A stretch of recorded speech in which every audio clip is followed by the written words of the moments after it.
Today's Thinking Thursday is going to be about Sosipatra, and I love her story so much. She was a philosopher she was a Greek philosopher, but where she lived is now Turkey. So Greek at the time, but Turkish now. She was from a place called Ephesus, but let's just call it Ephesus because Ephesus sounds a bit too much like Ephesus. So Ephesus, which was in Anatolia in Greece, but now Turkey.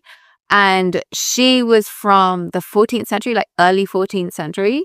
And she came from a pretty wealthy family. But her childhood story is just so weird. So basically, when she was a toddler, these two guys, like these old guys dressed in animal skins, showed up at her family estate and were like, let us manage your land. And somehow they convinced the land manager to be like, yeah, sure. And so these two raggedy guys dressed in animal skins got to run the estate. And they actually did a great job. So they made this like massive grape harvest. And Sosipatra's dad was so impressed. He was like, yeah, sure, you can run the estate. You're doing a great job. But also, the two guys convinced Sosipatra's dad to let them educate her. And so he said, yes. And they said, for reasons that don't seem clear, that we will educate her, but you need to leave for 5 years. And then you come back and she'll be a genius. And he agreed. Like, I would not as a parent be like, yes, you two can make real good grape harvests. So therefore have my child for 5 years. What? But that's what happened. So her dad left for 5 years. And as a 5-year-old, she was left with these two old men who taught her Chaldean Christianity, which is like a really old style of Christianity that's very like divine magic based. But they also taught her about how to be clairvoyant and see the future and the past and the present. And they did teach her some smarts like maths, but most of it was about being divine and connecting to the divine. So she apparently grew in beauty and became a very intelligent 10-year-old and was able to quote all the philosophers of the time. So even though seemingly she had no connection to what was going on in the different philosophical schools, she was able to like quote them. I think that's just called reading a book. But whatever. But this is the bit that I love. It's like I just parenthood. But like watching this happen so many times when your friends like have kids and they're just like, my child is a genius. Like, okay. I mean, she did have like, 2-on-1 tutoring. That's a great classroom ratio for 5 years, but still, her dad had been away for 5 years. And so when he came back, he'd made this massive journey. And then Sosipatra said, I understand your journey and how difficult it has been. You were hungry, you were tired, your feet hurt, you were thirsty. And her dad went, oh, she's divine. Oh my gosh, she's divine. Yes, she's a genius. And I'm like, really? Because I feel like I could have told you that. Like, I could have made that prediction, especially if it was like, Father, you have traveled over that hill at the end of our road. Like, that's not divine. That's just aware. So anyway, she was then considered divine and magic. And she was like given all this kind of clout around her, which then led to her being married to someone amazing. And it did lead to like a fantastic marriage. She ended up marrying Eustathius of Cappadocia, and he was actually like the leader of the school in Pergamum. He was like a philosophy teacher and a math teacher, and the two of them were like a dream team couple. So like even though the clout was a bit like yeah, okay, like your kid is just able to like tell you the story of your journey because she knows the area and she can kind of predict. I mean, like this wasn't like what it would be nowadays where it's like, I have predicted the pathway from Burgermeister all the way to this venue. It's like there was less, it's kind of like 5 houses in between here and where you were, but whatever. There was clout. Maybe some of it was like true clairvoyancy, but a lot of it, I think, was just like a dad being a parent and feeling that way about dad. Especially like he hadn't seen her since she was 5. So like her being a 10-year-old and she's like gained all of these skills that is just gonna happen when you become twice as old as you were. Like there's gonna be moments of being unnecessarily impressed as a parent. Like that's natural. But anyway, the clout led to her probably having some opportunities that then led to her honing skills of clairvoyancy, as in if you have people listen to you, asking you to tap into the most subtle frequency that you can receive, there might be moments of clairvoyancy for anyone. If you literally have a silent room watching you being like, we believe in you, that's magic in itself. Other people's belief is amazing magic. So yeah, I think she probably did have like some clairvoyant stuff going on. And, there was like moments of clairvoyancy later. But with her marriage, she had a moment of clairvoyancy, which again could be clairvoyancy or could just be like her like subtly telling her like husband that I'm not going to be a good mom. But basically when she got married the night before her marriage, and I have a quote here which I will read, I've written it somewhere. Yes, she said, I will bear 3 children and none of them will achieve what is considered human happiness, but in terms of the happiness granted by the gods, none will fail to attain it. But you will depart before me, and you will only service philosophy for 5 more years, because he was a philosophy teacher. So basically that's her saying, you're going to die in 5 more years, but we'll have 3 kids and they're going to be feckin' miserable, but they'll be like high achievers. And now that could be clairvoyancy, or it could be her saying like the kids of 2 philosophy parents who work at one of the biggest institutes of philosophy are going to be under hella pressure, and both you and I put career first. So these kids are going to be miserable, but high achievers. Like that doesn't seem like clairvoyancy to me. That just seems like understanding the environment that you are likely to make for your children. And then her saying you're going to die in 5 years, like she could have just been like, I'm going to poison you in 5 years, like forewarning. But, maybe she was clairvoyant. And it does seem like that sort of came true, kind of. We don't actually know anything about 2 of her kids. Maybe they didn't happen. Maybe she was totally wrong. But we do know about one kid, and he was called Antoninus, and he ended up making a school in Canopus. And he did end up being miserable, but mostly because the Serapeum, which was like where all the ancient texts were held and like the papyruses of knowledge, that was destroyed for political reasons. And he was dead miserable about it. So I guess her prediction kind of came true, because he was like in constant mourning about the libraries, which like we should all be in. If you ain't in mourning about the libraries, you're dead inside. So be in mourning about the libraries. Like yes, Antoninus, we should all be sad that the libraries are dying. So yes.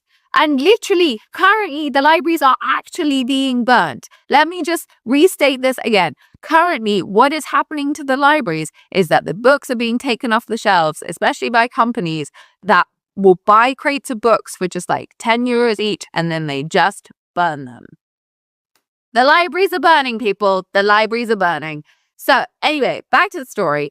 We don't know what happened with the other 2 kids, whether they happened or whether she was just like, glitch moment, just like forget what I said about like having 3 kids. But they ended up, so she and Eustathius ended up having a very great marriage. He ended up getting her the job at the Pergamum, so she became a philosophy teacher.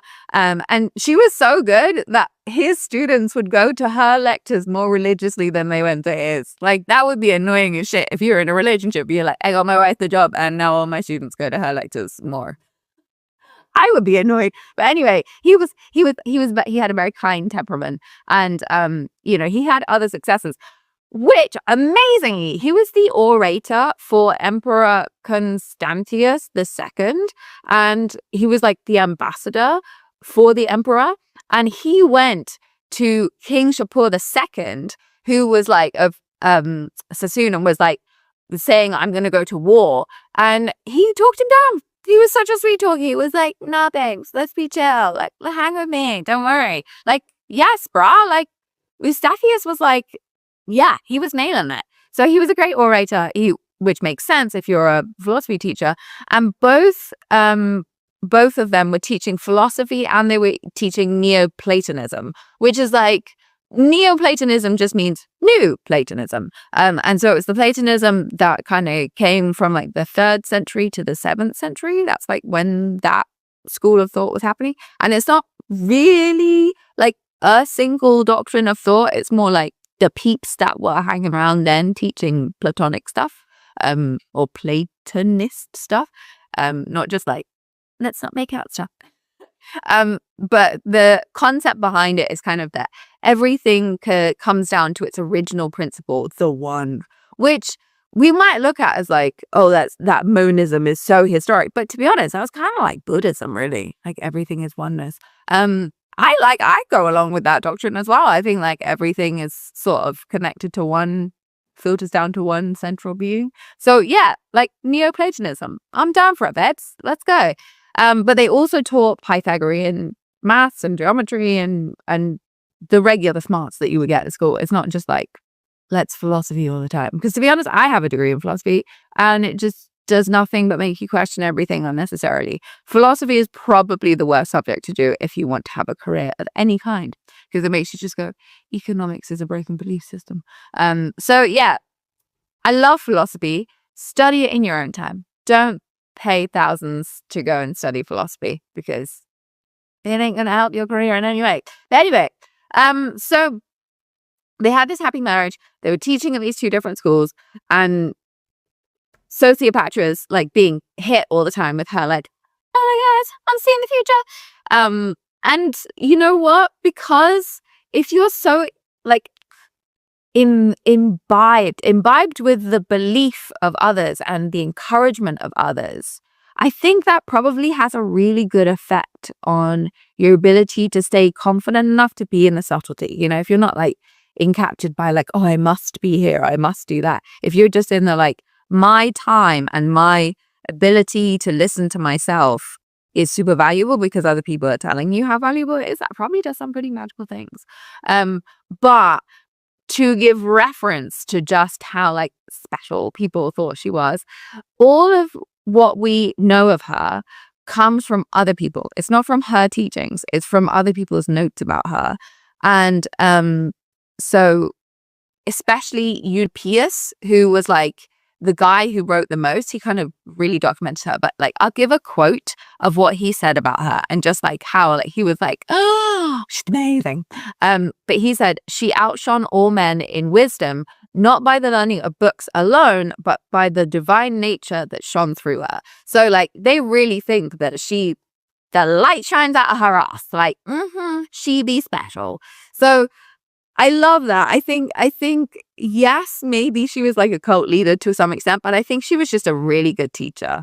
And I think that when you are the beneficiary of other people's good faith and real belief, that gives value to this like meditative space that people can have where they tap into the quietest form of instinct. And that form of instinct is actually pretty clairvoyant. So I kind of believe there is reality behind her clairvoyancy and behind her ability to see the future or things that are separated by time dialysis. So for example, if you think of the continuum of space and time as being one, then if you have something that you can understand at distance from space, then you can also have things that you understand at distance from time. Just like history, we understand things at distance from time through historical connection. And so if you're connecting to all those different pieces of truth that connect between now and then you're able to go, oh yeah, this happened in history, like I'm doing right now, like telling you some history right now, then you are technically like time traveling or being clairvoyant because you're looking at something that's separate from your identity in now and here. But yes, so that's my kind of like the notion of clairvoyancy is something that I think can be leaned into more of what we might think of as a like objective empirical reality. But yeah, it's up to you. You decide.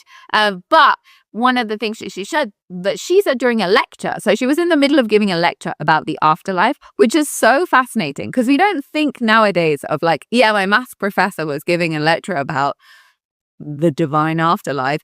But that's really what it was back then. Philosophy just meant like the love of knowledge. So your maths professor was also your theology professor, was also your nutrition professor. Like all of that was linked into one. It led to some real like hog waffle making it into the schools. I think it was Aristotle who said that all creatures came from mud or something, or like we were divine from octopuses. I can't remember, but there was some moments where it was like, that was just absolute rubbish.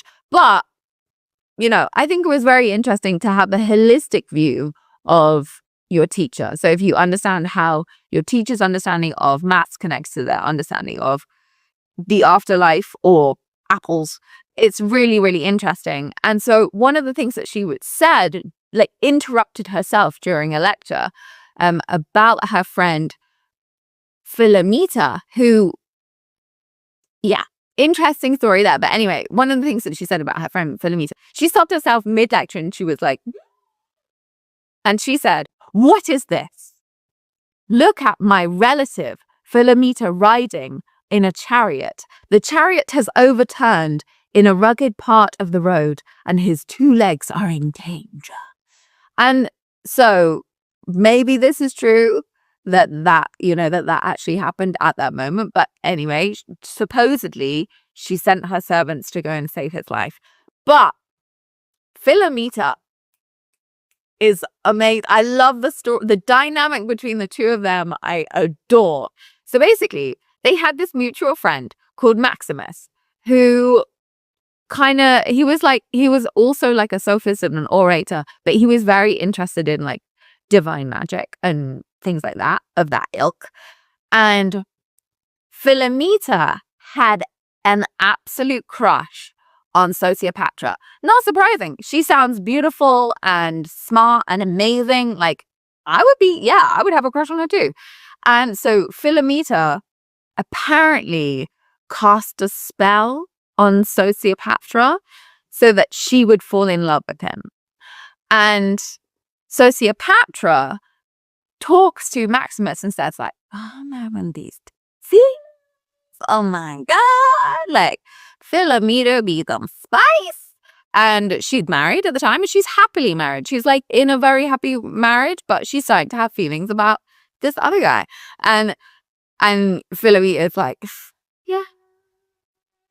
But Maximus is like, "I see a spell. I see a spell." And so he then gets Philomita to admit to having cast a spell on Sosipatra. And Philomita is like super ashamed and he like apologizes. And Sosipatra completely forgives him. But then for the rest of their lives, she always looks at him with pure and transformed eyes. Now, what does that mean? Okay? Because if I'm looking at you with like pure and transformed eyes,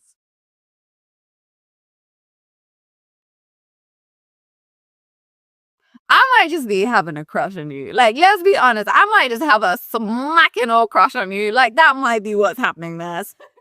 I don't know if the spell was broken. I think she just had a crush and then was like, "I'm married." But I don't know. But anyway, the story goes that Maximus then made Philomita admit and be very ashamed for his spell. And then the two of them were like frenzies forever. And then that's afterwards she then like had the like, "Oh my God, his legs are being, crushed by a chariot," and had her servants save him. But to be honest, it sounds to me like a load of fluff. I think a married woman and a guy had a little crushy crush for each other, and then magic was used as an explanation of why she could possibly have feeling for someone else. But I just also want to give a little bit of context to the fact that Eustathius was actually like busy, right? So he was away quite a lot. So like, I would also have a crush on someone else. I'm like, yeah, babes, I'm on my own tonight. Like, come over. The kids are they're out the house. They're grown ups now. Like, mama needs some sugar. So like, I don't think magic needs to be the explanation there. I think just like normal humanity. The family that they created was very interesting because you have two heads of the family who are very equal at a time where women really did not have equal rights. I mean, this is being run by the Roman Empire, where they were literally like, a woman has to be in the dynastium, which is like the female part of the house, and women can't have citizenship. They are completely dependent on a male guardian who is called a Kyrios, and like it was very sexist. But you have these women who are like really profound teachers, and I think the unfortunate thing is that they have to come across as like this magical kind of God.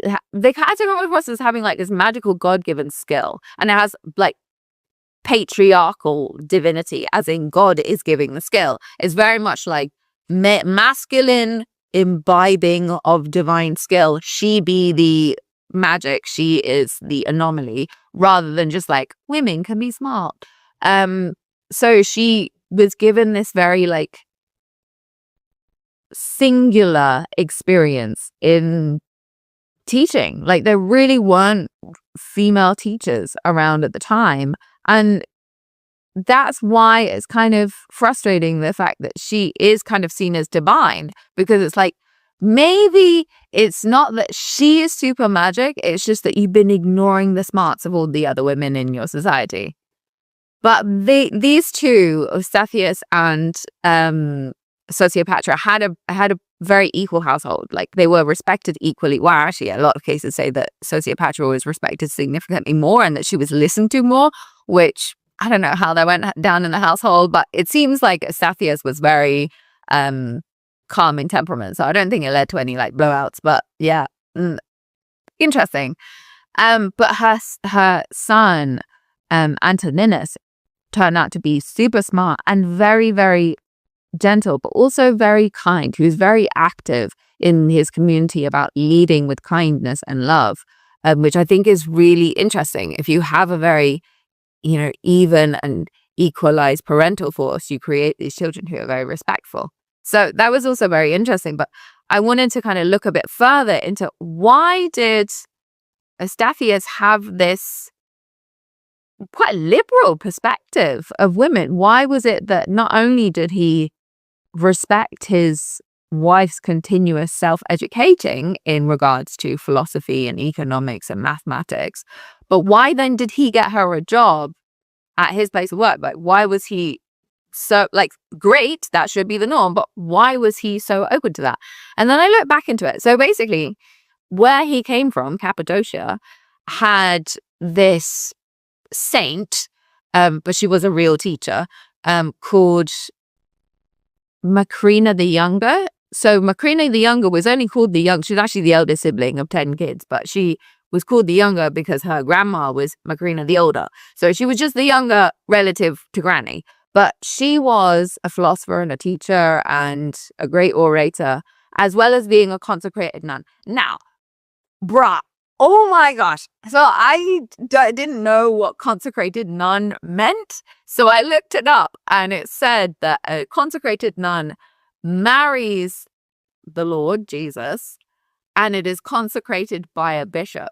Now, bruh, I was like, hold on a second. So you got priest shagging choir boys, and now you got bishop shagging nuns as part of their wedding ceremony to Christ. What?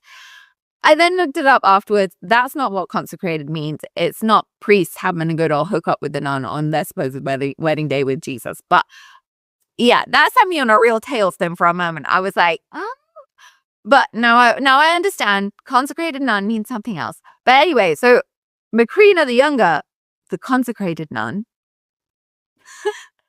was a great teacher, and she was teaching in Cappadocia, where Eusthathius was raised and came from. And so he had this icon of female leadership and female intellect when he was growing up in his neighborhood. So then seeing Sosipatra, who'd been kind of raised as this like deified clairvoyant, makes sense that he would link the two and go, okay, I'm going to give opportunities to my wife, and that I can see that it's worth giving them to her because he'd already had that concept exemplified in his community. So go Eustathius, but also sad for the rest of ancient Rome that you didn't have that as the norm. So yeah, so there were like these anomalies in society back then, and thank goodness, because then the lady geniuses got to have, a lifetime of being a lady genius.